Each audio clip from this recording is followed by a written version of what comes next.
Pernah gak sih terlintas di pikiran kalian, bagaimana akses pendidikan di negara kita yang pada zaman kolonial sangatlah terbatas, kini bisa berubah hingga kita semua dapat mengaksesnya? Faktanya, itu semua adalah berkat perjuangan para tokoh-tokoh pendidikan di Indonesia. Perkenalkan, Dr. Wahidin Sudirohusodo, salah satu tokoh inspiratif yang telah memperjuangkan pendidikan Indonesia dan mendorong kebangkitan nasional melalui gagasannya. Ia lahir pada 7 Januari 1852 di Desa Melati, Sleman, Yogyakarta, sekitar 8,5 km di utara pusat kota Yogyakarta. Ia merupakan anak kedua dari dua bersaudara dan memiliki seorang kakak perempuan. Keluarganya cukup terpandang di desa tersebut. Ayahnya, Arjo Sudiro, terkenal dengan julukan Mbah Kruis karena jenggotnya yang lebat. Keluarga mereka berasal dari Bagelen, Jawa Tengah. Arjo Sudiro adalah seorang ronggo, yaitu pembantu wedana atau setingkat camat dalam urusan tertentu. Sebagai ronggo, ia mendapat tanah lungguh lahan yang diberikan sebagai imbalan atas jabatan. Karena itu, selain terpandang, keluarganya juga dikenal sebagai petani yang cukup makmur. Namun, yang paling istimewa dari Arjo Sudiro adalah pandangannya tentang pendidikan. Ia sangat menekankan pentingnya pendidikan bagi anak-anaknya. Wahidin memulai pendidikannya dengan bersekolah di sekolah dasar Angkoloro di desanya, yaitu Desa Melati. Saat itu, Wahidin belajar membaca, menulis, dan berhitung. Kemudian, pada usia 12 tahun, Wahidin melanjutkan pendidikannya ke Eurofesche Lagere School yang disingkat menjadi ELS atau Sekolah Rakyat Terendah Eropa di Yogyakarta. Di ELS, Wahidin diakui sebagai anak yang pandai. Lalu, ia melanjutkan pendidikannya ke tingkat yang lebih tinggi, yaitu Tweede Lagere Eurofesche School atau Sekolah Dasar Eropa Kedua. Di sana, ia menerima pelajaran dengan baik tanpa banyak kesulitan, hingga ia lulus dengan mendapat predikat Uitmunten atau yang terbaik. Setelah lulus, ia tidak berhenti belajar dan melanjutkan pendidikannya ke Stovia atau Sekolah Dokter Jawa di Batavia. Setelah bersekolah dan menjadi asisten guru di Stovia, Wahidin berhenti dan kembali ke Yogyakarta untuk bekerja sebagai pegawai kesehatan pemerintah kolonial. Ia melayani pasiennya dengan murah hati, sabar, dan ikhlas. Bagi orang yang kurang mampu, ia tidak memungut biaya pengobatan. Dengan alasan tersebut, banyak rakyat yang ingin berobat ke Dokter Wahidin.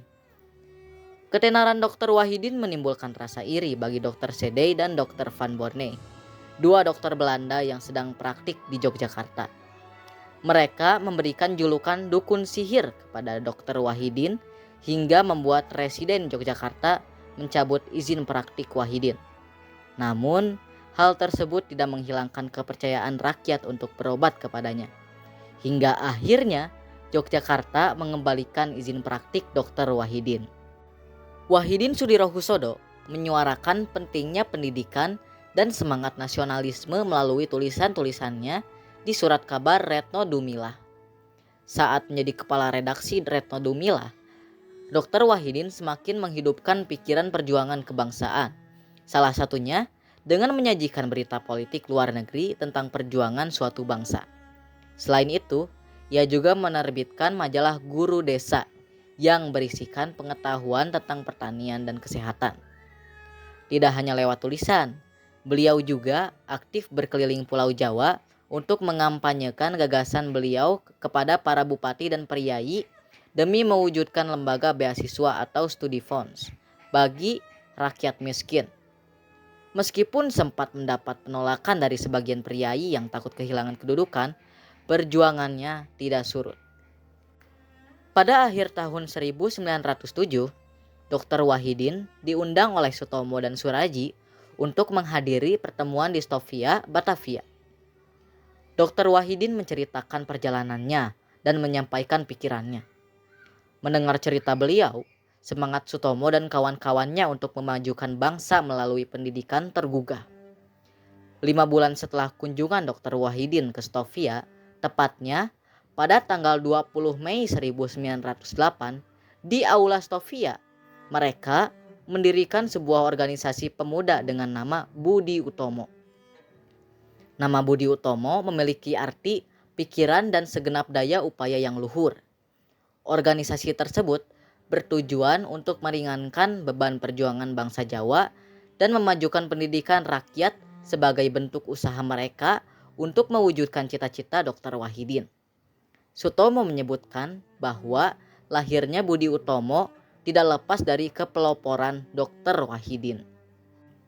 Dr. Wahidin Sudirohusodo memimpin Kongres pertama Budi Utomo atau disebut juga sebagai Kongres Nasional Orang-Orang Jawa. Kongres ini berlangsung pada tanggal 3 sampai Oktober 1908 di Gedung Sekolah Guru Quick School, Yogyakarta. Jumlah pesertanya sekitar 400 orang. Dalam kongres tersebut, Dr. Wahidin mengemukakan gagasannya tentang pentingnya mengambil hal yang baik dari budaya Eropa, tetapi tidak meninggalkan kewajiban untuk melestarikan budaya sendiri. Kongres tersebut meninggalkan kesan yang mendalam dan mengobarkan semangat kebangsaan. Akhirnya, gagasan Dr. Wahidin Sudirohusodo untuk mendirikan lembaga beasiswa atau studi fonds dapat terwujud sebagai salah satu usaha Budi Utomo. Usaha ini berkembang dengan baik, terutama di Batavia. Semua itu berkat usaha yang gigih dari para penggerak Budi Utomo.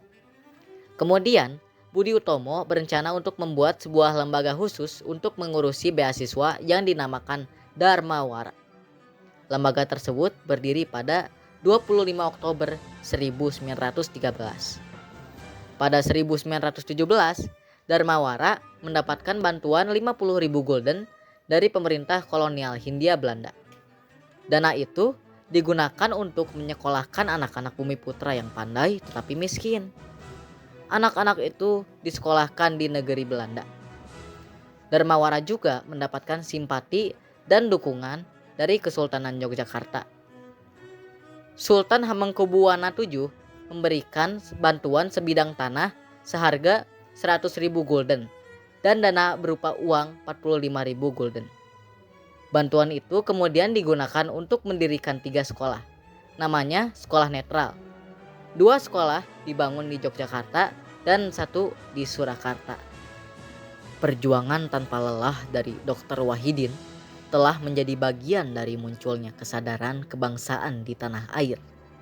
Hingga usia 65 tahun, beliau tetap konsisten mendedikasikan hidupnya untuk mencerdaskan bangsa.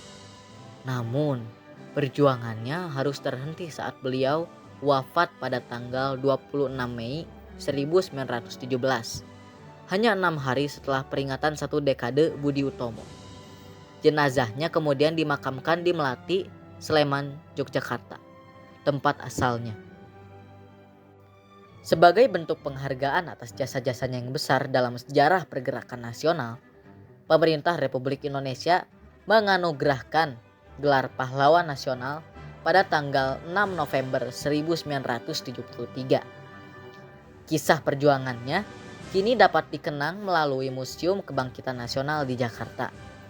Meskipun telah lama wafat, nilai-nilai perjuangan dan keteladanan Dr. Wahidin tetap hidup dalam sanubari bangsa ini menjadi warisan semangat yang terus menginspirasi generasi penerus.